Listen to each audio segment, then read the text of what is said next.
I have a situation. I have to fill this 12-liter container and 18-liter container using one of the available measurement and as fast as possible. One of the available measurement means I can use only this or this, means I have to use only one measurement for both. If I am using 8, I have to use 8 for both. Let's start. I'll definitely look for largest number and that is 8, but using 8 I cannot divide 18 or 12, so using 8 I cannot complete my task. So we saw that we have to see both the things, highest number as well as the number which can fill both the container, that means which can divide both 12 and 18. So will start from largest numbers. 8 is discarded, 7 cannot divide both the numbers, 6 can divide, okay, 5 cannot divide, 4 can divide one but not the other, so sorry. So now we have 3 yes, 2 yes, 1 yes. So now we have 4 containers. So highest among this is, or largest measurement among this is, which can through which I can complete my task very easily and very fast, is 6. So 6 is our solution here. So we were looking for two conditions.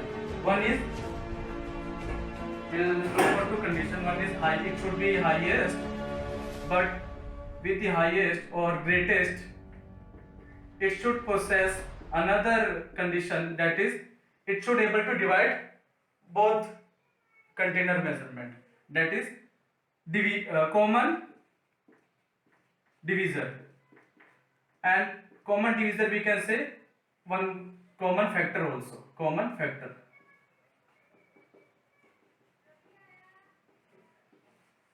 Okay, we'll take another example of same thing.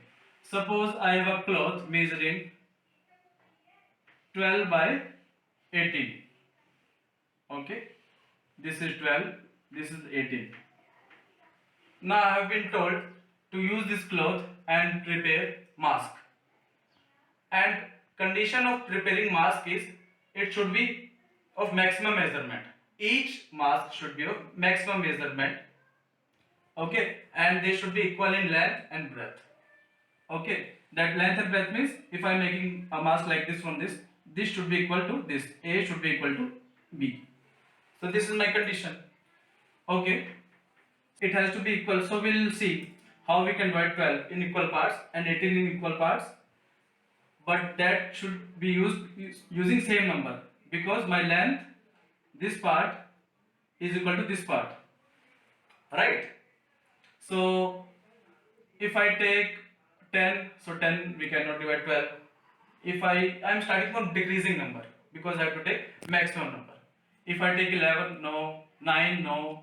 8 cannot divide. 9 can divide this into two parts, but 9 cannot divide 12. So 8 I cannot use 8. 7, no. 6 I can use. So 6 can divide 12 into two parts. So this is one of the breadth, and 6 can divide this into three parts. So 1, 2, so we divided 18 into three parts. 6, 6, 6, and 12 into two parts. 6, and this is 6 and this is 6. So you see various method in maths how we can find the HCF of two numbers. So we had two numbers, 12 and 18. So we put 12 and 18 under this. The smallest number which can divide both 12 and 18. Start with 2. 2 6 are 12, 2 9 are 18. Now, which number can divide both 6 and 9? 3, 2 is 6, 3 3 is 9. Another number which can divide 2 and 3? Nothing except 1.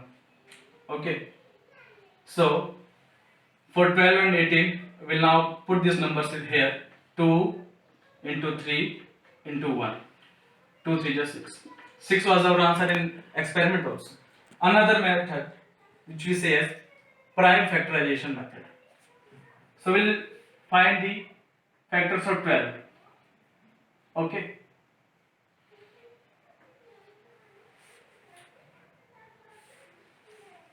We can divide in two parts. 2 2 6 are 12, right? 6 again can be divided into two parts, 2 and 3.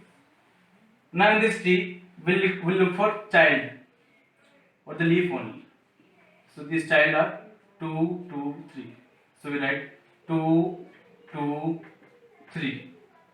Factors of 12 are 2, 2, 3. We look for factors of 18. Factors of 18 with smallest number will start. 2 can divide 18, 2 into 9. Right? Further factors of 9 can be 2 cannot divide 9. We'll start from 3. 3 into 3, 9. So 18 can be written as 2 into 3 into 3. Now carefully we'll have to look for common numbers between 12 and 18. These are one pair of 2 and another pair of 3. For one pair we'll write 2, for pair of 3 we'll write 3. So we got 2 into 3, 6.